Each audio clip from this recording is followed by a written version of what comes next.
Dog fans, welcome to this week's edition of Hunker Down. I'm Jeremy York, of course, normally joined by my cohort and compadre, one Jake Skinner.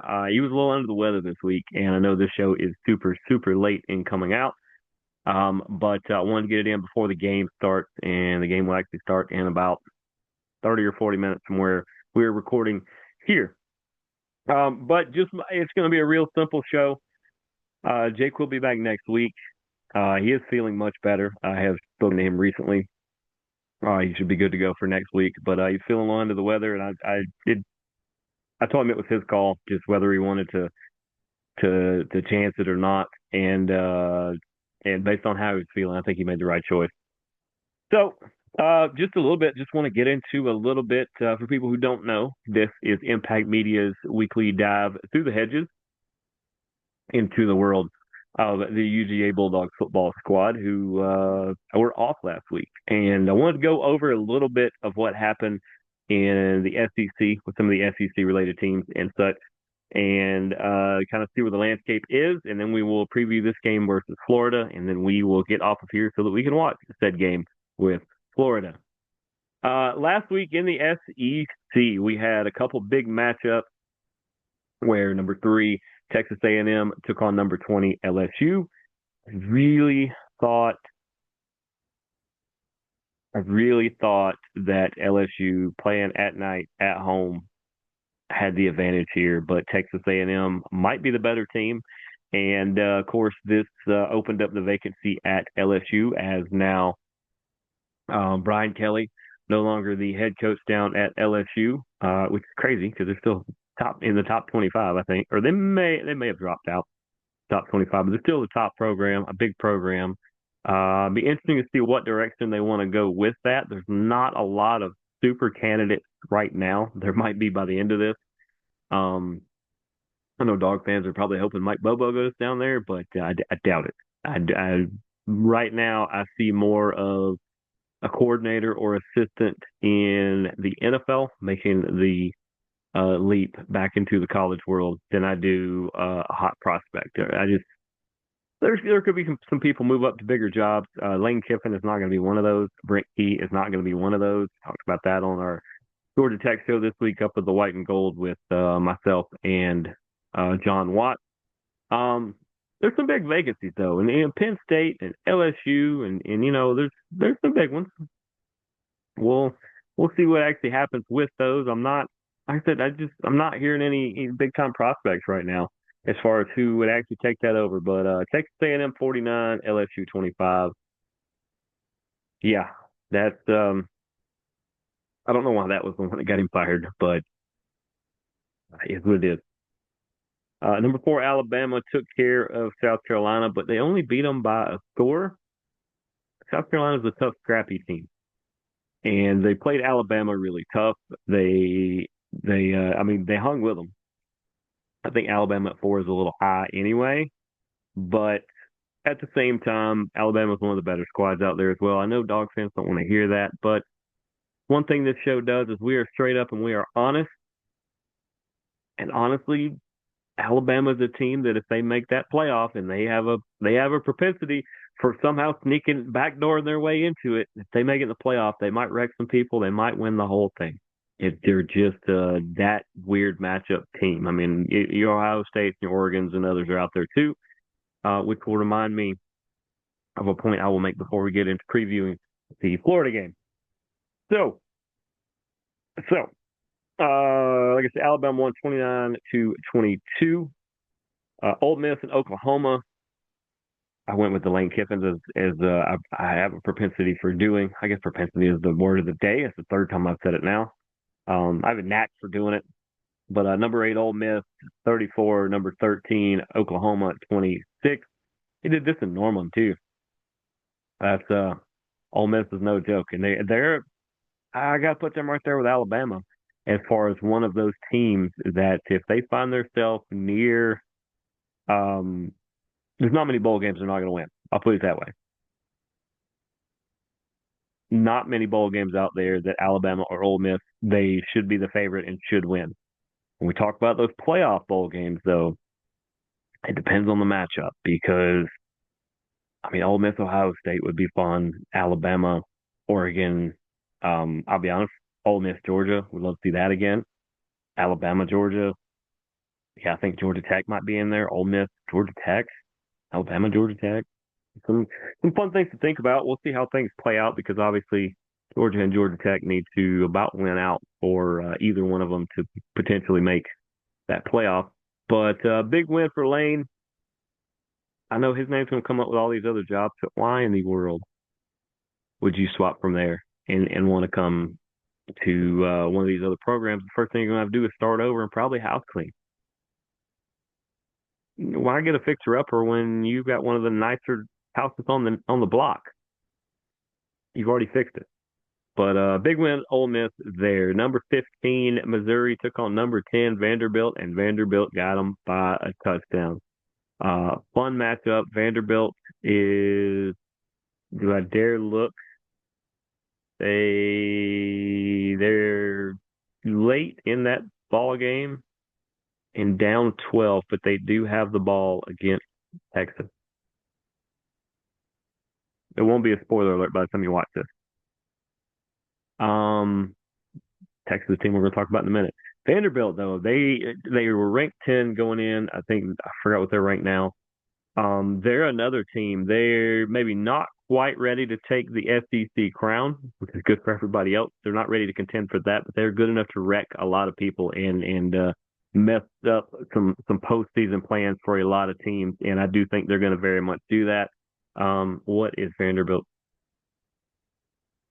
They will play Auburn, Kentucky, and Tennessee. Um,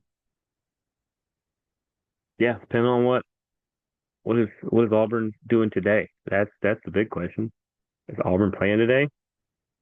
Auburn is playing today against Kentucky. Auburn's got to win two of their last four. If they beat Kentucky, it'll help because I don't know that Vanderbilt may be the one to keep Kentucky out of postseason play. Everybody, the other two are either in or out already. Um, yeah, Vanderbilt's gonna be that team. They might be. I got it. The third or fourth best SEC team right now, depending on how you wanna put Georgia, Alabama, Ole Miss up there. I mean, if you put Texas, maybe they're the fourth or fifth. I mean, I don't know. Vanderbilt can wreck a couple of those teams if they catch them on the right day. But they beat Missouri last week and continue to just march on. Number 17, Tennessee, uh,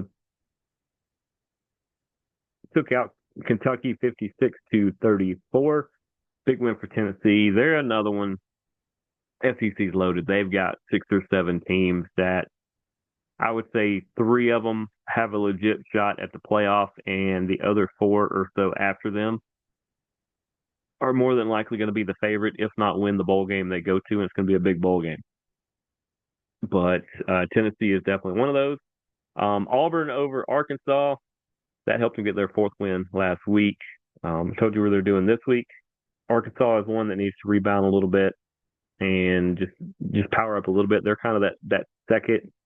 Depends on how you tier these.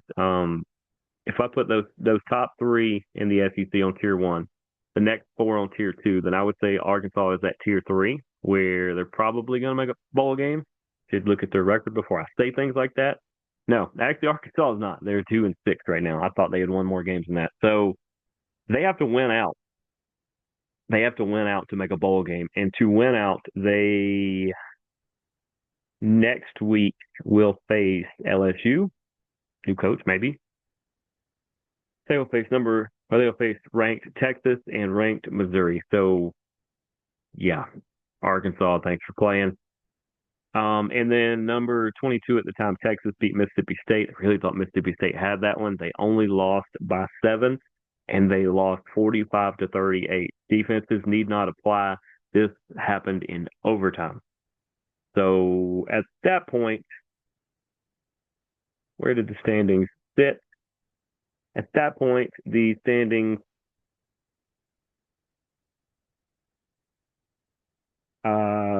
Texas A&M and Alabama are undefeated in the SEC.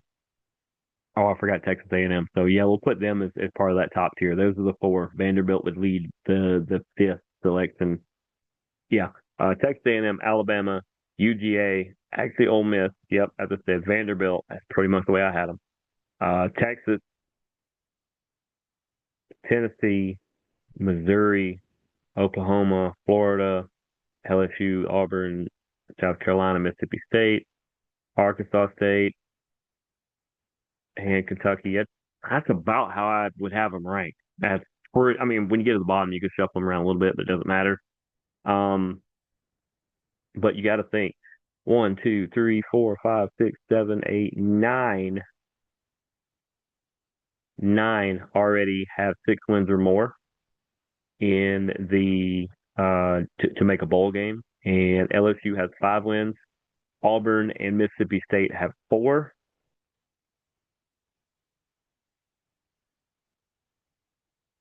Technically, South Carolina, Arkansas, or Kentucky, if they pretty much went out, or Florida, would have to all but win out to make it. But weirder things have happened. Um,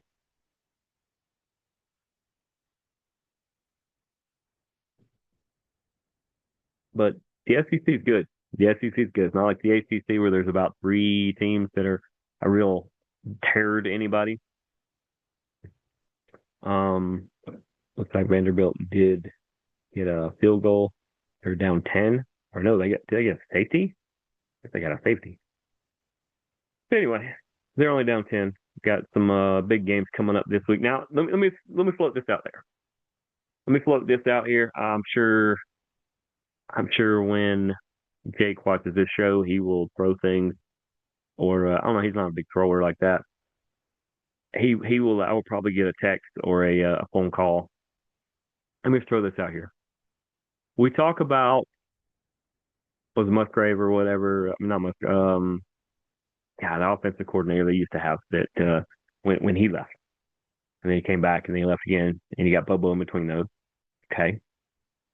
Um, I would also argue that this team changed when 2 other coaches left.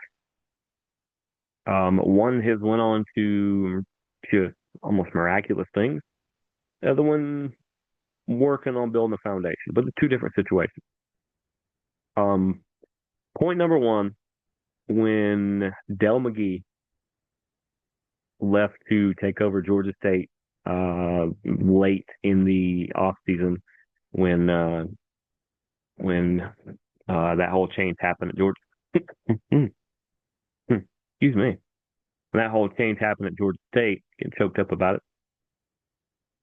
He is still trying to put his roots in at Georgia State and get that program built the right way. And also, but I believe he was a running back coach, and I could make a little bit of an argument that when he left, the running back room hasn't been quite the same. A little bit of that's recruiting, a little bit of that team and things like that with the offensive coordinator. But Dell McGee had those guys ready to play. And I hope I'm getting his name right. I'm pretty sure that's who I'm talking about. But when he left, there's a little bit of a void. And before that, there was an even bigger one. So that's kind of my point two. My point number one, when Dan Lanning left for the Oregon job after being a top coordinator with Georgia, this team changed. Kirby had to rely more on himself and his position coaches until he could get other leaders behind him like that. And he really, I would say, he was hurting on the Lanning side when he left to take over Oregon, and we see what Oregon's doing. So Lanning's a great coach and a great recruiter, and Kirby hated to lose him. But at the same time, at one point, Nick Saban lost Kirby.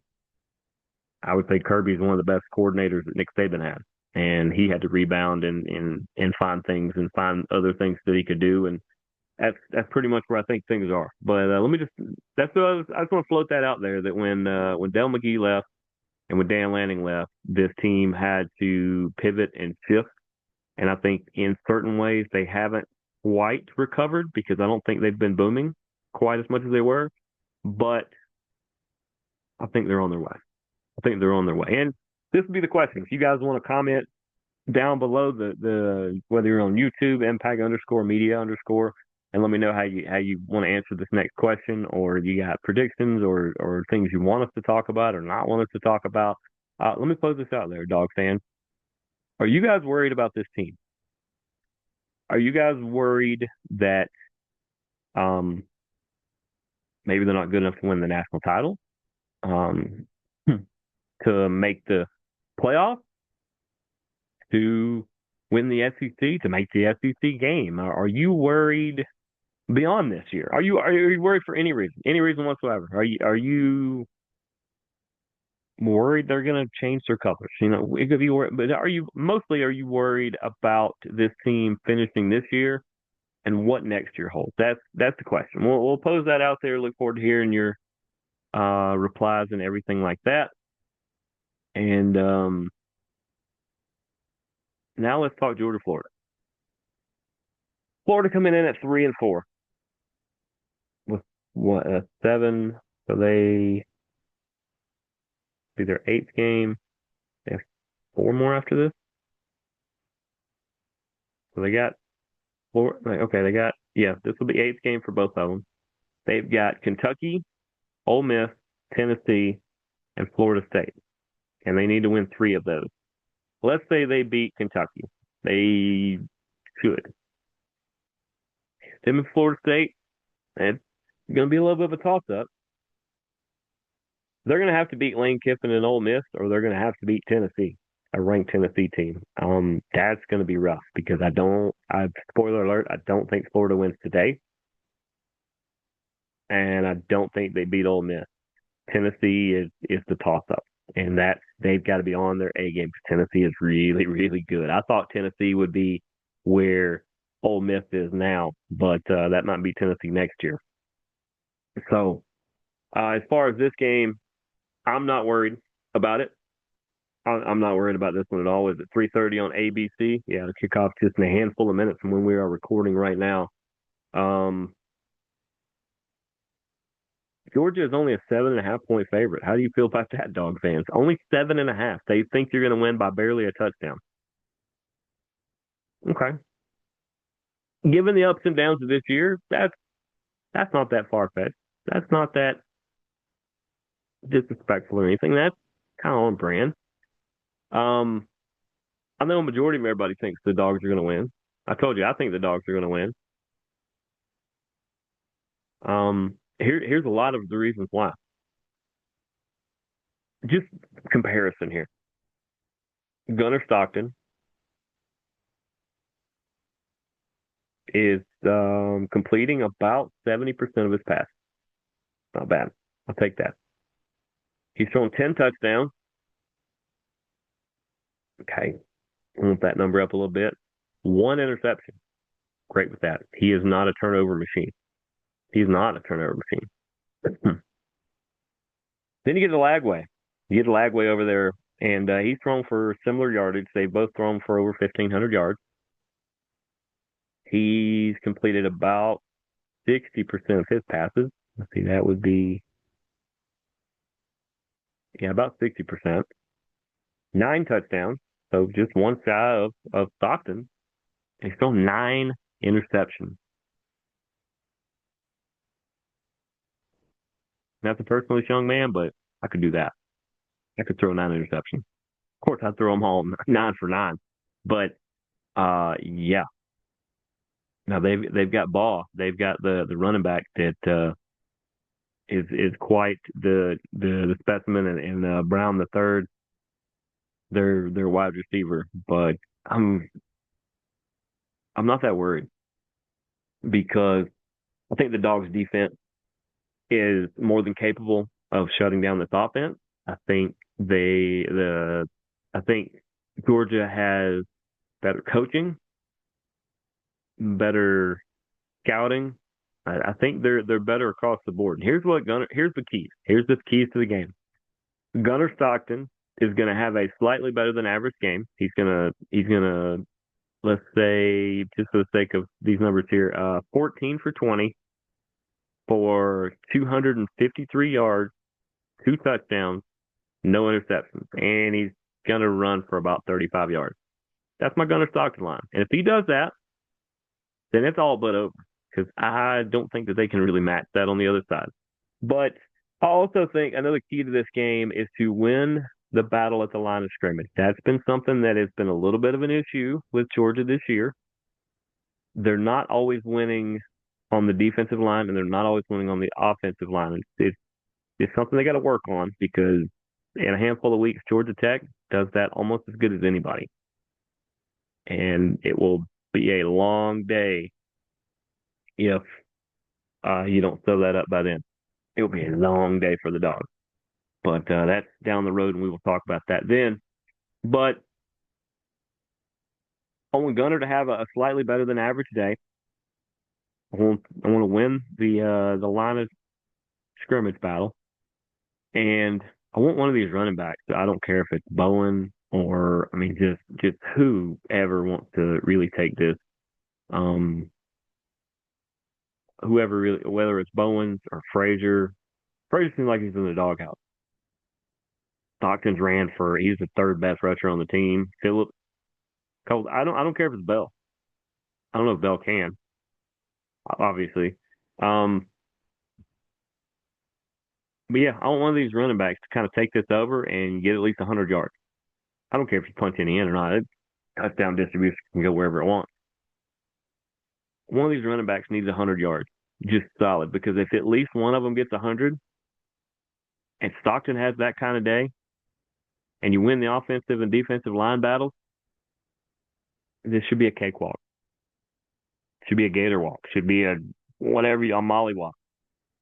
I know Jake sent me his thing. He thinks it's going to be kind of close. He thinks some weird stuff's going to happen. I agree with that part. At least the weird stuff happening. He says 27-24 UGA. So he's looking forward to an afternoon of probably biting his fingernails off. I understand. I'm a little more hopeful than that. I will say a little ambitious for me to go above 30 because UGA has not been the big scorer this year. Not really. I will say UGA 31